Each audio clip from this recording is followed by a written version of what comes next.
नमस्कार, आप देख रहे हैं राइट इंडिया प्लस। इस वक्त हम बदरपुर विधानसभा के जैतपुर वार्ड में मौजूद हैं और हमारे साथ आम आदमी पार्टी के पूर्वांचल शक्ति के प्रदेश उपाध्यक्ष नरेंद्र सिंह जी मौजूद हैं।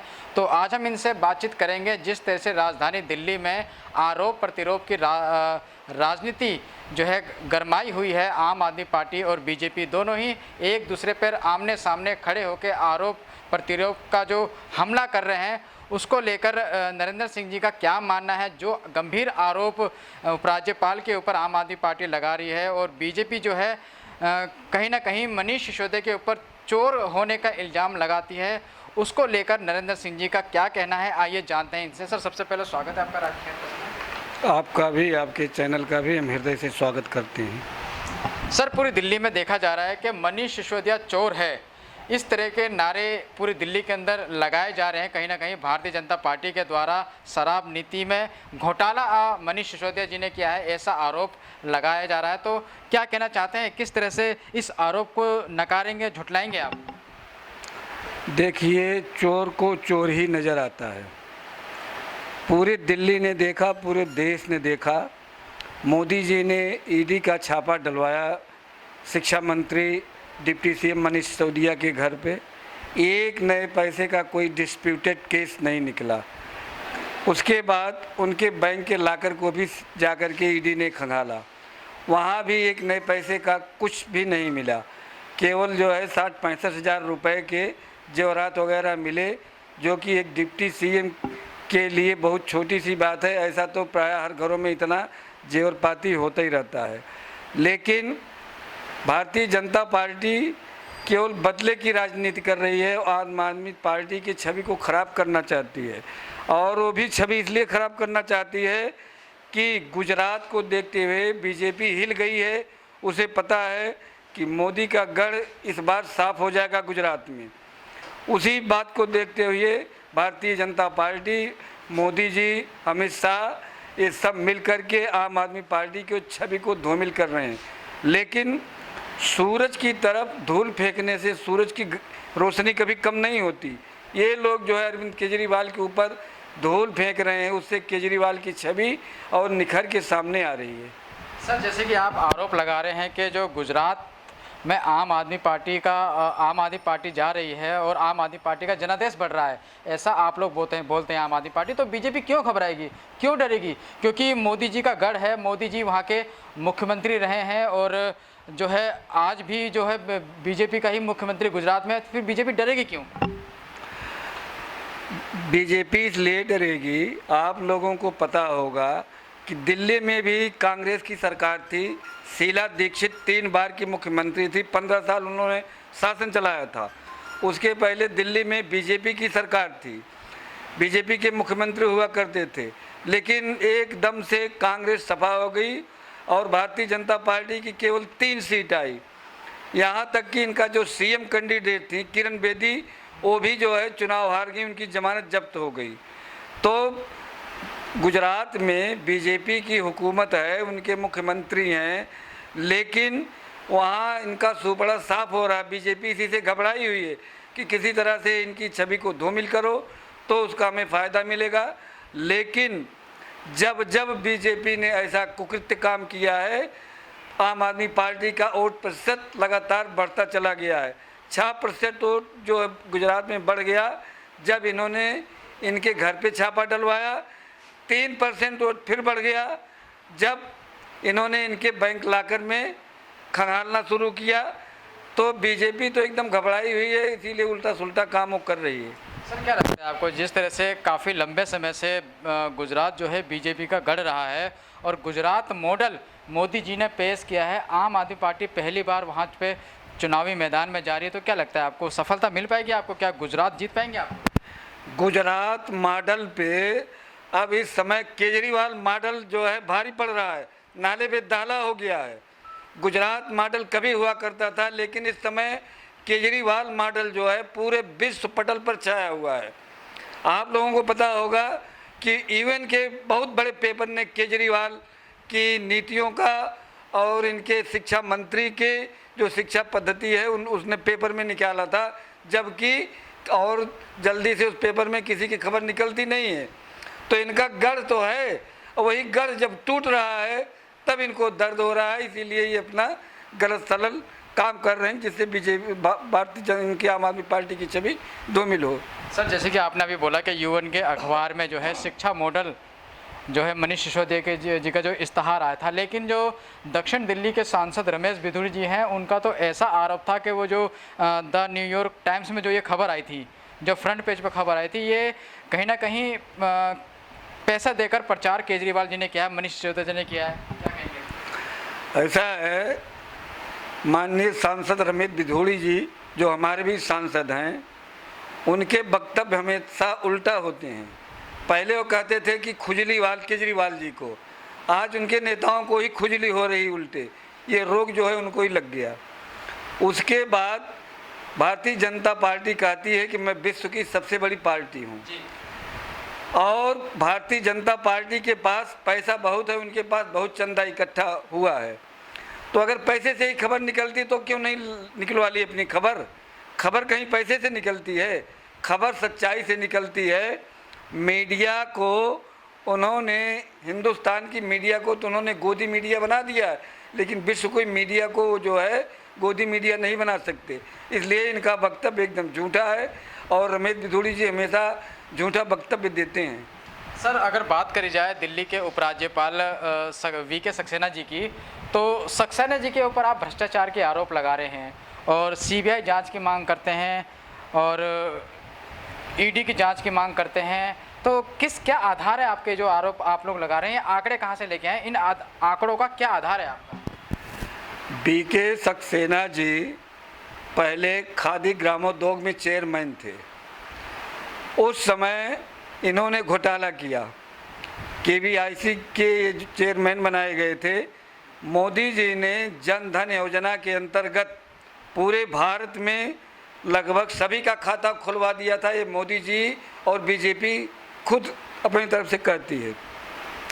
ये बताइए कि उस समय इन्होंने 2,65,000 कारीगरों को कैश पेमेंट क्यों किया? मैं भी पहले नौकरी में था, टीचर लाइन में था, उस समय जो है हमारे अकाउंट में पैसे आते थे। और ये अब जो है कोरोना काल में इन्होंने नगद पैसा देना कारीगरों को शुरू किया। उनके खाते में पैसा क्यों नहीं भेजा गया? इसका मतलब कि इन्होंने अपने ब्लैक मनी को वाइट किया, और कारीगरों को जो पैसा दिया गया उनको पूरा पैसा नहीं दिया गया। उनको जो है कम पैसा दे करके उनसे पूरे पैसे का साइन करा गया। यही इनके ऊपर घोटाला है। अच्छा सर, एक सवाल और जहन में आ रहा है कि make India number 1, Arvind Kejriwal ji ने एक अभियान चलाया कि मेक इंडिया नंबर 1 बनाने का उन्होंने ऐलान किया था, तो किस तरह से आप मेक इंडिया नंबर 1 बनाएंगे? हमारे मुख्यमंत्री जी चाहते हैं कि हमारा देश दुनिया में नंबर 1 बने। उसके लिए हर बच्चे को उत्तम शिक्षा मिलनी चाहिए, हर व्यक्ति का उचित इलाज होना चाहिए, सबके पास रोज़गार होना चाहिए, रोज़गार न हो तो नौकरी होनी चाहिए। जब हर आदमी धन से, बल से, शिक्षा से, स्वास्थ्य से संपन्न होगा तो देश अपने आप नंबर 1 बन जाएगा। इसी मुहिम को लेकर हमारे आदरणीय मुख्यमंत्री जी चल रहे हैं, और उनका ये सपना जरूर पूरा होगा। सर, आरोप प्रत्यारोप की राजनीति तो हमने राजधानी के अंदर आम आदमी पार्टी बीजेपी के काफ़ी समय से देख रहे हैं, लेकिन अब जो आप लोगों का एक और मिशन चल रहा है, मिशन लोटस, इस मिशन का मकसद क्या है? क्या है ये मिशन लोटस? के बारे में ज़रा बताइए हमारे दर्शकों को। मिशन लोटस का मतलब ये है कि माननीय गृह मंत्री अमित शाह जी और आदरणीय प्रधानमंत्री मोदी जी जब दोनों आदमी इकट्ठा होते हैं, बैठते हैं, तो मोदी जी ये पूछते हैं कि कहाँ के विधायक खरीदने हैं, कहाँ की सरकार गिरानी है, कितने विधायक खरीद लिए। तो इन्होंने ऑपरेशन लोटस के अंतर्गत इन्होंने महाराष्ट्र में सरकार गिरा दिया, मध्य प्रदेश में इन्होंने सरकार गिरा दिया, इन्होंने इसी का मणिपुर में गिरा करके कोई कुकृत साबित किया, गोवा में इन्होंने इसी तरह से किया, और वही ऑपरेशन लोटस ये दिल्ली में भी चलाना चाहते थे। एक एक विधायक को 20-20 करोड़ रुपए का ऑफर दिया था इन्होंने। आम आदमी पार्टी के विधायकों को? आम आदमी पार्टी के विधायकों को कि आप जो है टूट के हमारे पास चले आइए। और सिसोदिया जी को इन्होंने ऑफर दिया था कि हमारे पास मुख्यमंत्री का कोई चेहरा नहीं है, हम आपको सीएम बना देंगे, लेकिन इनका ऑपरेशन फेल हो गया। ये ऑपरेशन लोटस है। अच्छा, लेकिन ये लोग इन लोग बीजेपी का तो ऐसा मानना है कि ये जो आरोप आप लोग लगा रहे हैं वो बेबुनियाद है, उसका कोई आधार नहीं है और झूठा आरोप आप लोग जो है ये बीजेपी के ऊपर लगा रहे हैं। कहीं ना कहीं बीजेपी की जो छवि है उसको धूमिल करने का प्रयास आप कर रहे हैं। ये आरोप एकदम सत्य है, इसका हमारे पास सबूत है। जब समय आएगा तो सबूत भी हमारी पार्टी पेश करेगी कि इन्होंने कब कब किससे कंसल्ट किया था और किसको कितना कितना पैसा देने का ऑफर दिया था। सर, अब 4 राज्यों में अब जो चुनाव होने वाले हैं, हिमाचल प्रदेश में, गुजरात में, उसके लिए आपकी क्या तैयारियां चल रही हैं? क्योंकि जिस तरह से गुजरात में अरविंद केजरीवाल जी गारंटियां दे रही हैं, क्या लगता है आपको जो गारंटी केजरीवाल जी दे रहे हैं वो गुजरात के लोगों को पसंद आएगा? देखो, केजरीवाल जी एक ऐसे मुख्यमंत्री हैं, उनकी बात का विश्वास पूरा हिंदुस्तान कर रहा है। इसलिए कर रहा है कि उन्होंने दिल्ली में करके दिखाया है। बिजली फ्री की बात इन्होंने दिल्ली में किया था और करके दिखा दिया। महिलाओं की बस की भाड़ा का इन्होंने आश्वासन दिया था, उन्होंने करके दिखा दिया। 20,000 लीटर पानी फ्री देने का वादा किया था, वो करके दिखा दिया। अच्छी शिक्षा देने का वादा किया था, उन्होंने करके दिखा दिया। श्रवण कुमार तीर्थ यात्रा बुजुर्गों को कराने का कि हम हर घर के बेटे हैं, हर बुजुर्ग हमारे माँ बाप हैं, उनको तीर्थ यात्रा कराऊंगा, उन्होंने करके दिखा दिया। फरिश्ते योजना उन्होंने ज़मीन पे उतार दिया। तो जो जो उन्होंने योजनाएं ज़मीन पे उतारा उसका पूरा देश देख रहा है अपनी आँखों से कि उन्होंने करके दिखाया। और वही उन्होंने पंजाब में करके दिखाया, पंजाब की जनता ने मान लिया।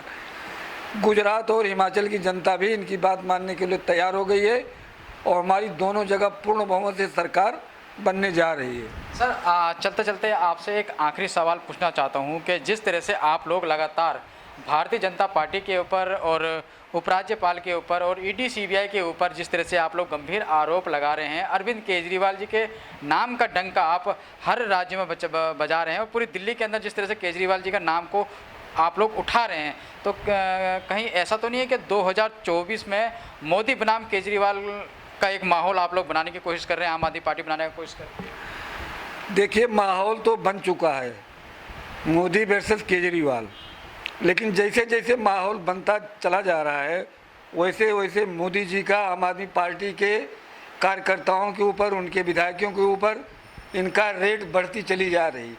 अभी एक सर्वे आया है, आप लोगों ने देखा होगा, अच्छे चैनल ने सर्वे की रिपोर्ट दिया है, उसमें केजरीवाल जी को ही मुख्यमंत्री के प्रधानमंत्री के साथ दिखाया है कि इनके दावेदारी में फिट बैठ रहे हैं। और आने वाले समय में आप देखना कि 50-50% हो जाएगा। अभी तो 35-40 का आंकड़ा 50-50 हो जाएगा। और 2024 में हमारी पार्टी के मुखिया अरविंद केजरीवाल जी प्रधानमंत्री पद की दावेदारी को पक्का करके प्रधानमंत्री बनेंगे और देश जो अरविंद केजरीवाल जी ने जो नंबर 1 बनाने की कल्पना किया उसको साकार करके रहेंगे। सर, जब से आम आदमी पार्टी बनी है तब से कहीं ना कहीं कांग्रेस के जो वोटर हैं वो टूटकर कहीं ना कहीं आम आदमी पार्टी से जुड़े हैं, ऐसा मानते हो इस बात को आप लोग? तो राहुल गांधी जी ने एक अभी भारत जोड़ो अभियान चलाया है, तो क्या लगता है आपको इस अभियान का कुछ फर्क पड़ेगा? कांग्रेस में जान आ पाएगी और आम आदमी पार्टी को इससे कोई नुकसान है क्या? हमारी पार्टी को कांग्रेस से ही नहीं सभी पार्टियों के मतदाता सपोर्ट कर रहे हैं, केवल कांग्रेस का वोट हमारे पास नहीं आता है। इसलिए राहुल जी के उस भारत जोड़ो आंदोलन से हमारी पार्टी के ऊपर कोई फ़र्क पड़ने वाला नहीं है। हमारी पार्टी का वोट प्रतिशत दिन ब दिन बढ़ता चला जा रहा है। तो ये थे हमारे साथ नरेंद्र सिंह जी और काफ़ी गंभीर आरोप राजधानी दिल्ली के अंदर भारतीय जनता पार्टी के ऊपर और भारतीय जनता पार्टी के नेताओं के ऊपर और जो नए उपराज्यपाल हैं सक्सेना साहब उनके ऊपर आम आदमी पार्टी लगा रही है। और मनीष सिसोदिया के ऊपर जिस तरह से सीबीआई और ईडी अपनी जांच कर रही हैं। कहीं ना कहीं आम आदमी पार्टी इसको बीजेपी की साजिश बता रहे हैं और कहीं ना कहीं जो है दिल्ली के अंदर जो माहौल जो है गर्माता जा रहा है। हालांकि नगर निगम के चुनाव अभी थोड़े दूर हैं, लेकिन उससे पहले जिस तरह से माहौल दिल्ली में आरोप प्रत्यारोप की राजनीति चल रही है, इसमें कितनी सच्चाइयाँ हैं और जो उपराज्यपाल हैं उनके ऊपर जो आरोप इन्होंने लगाए हैं कितने सही हैं, वो आने वाले समय में पता चलेगा। तब तक आप जुड़े रहिए और बने रहिए राइट इंडिया प्लस के साथ।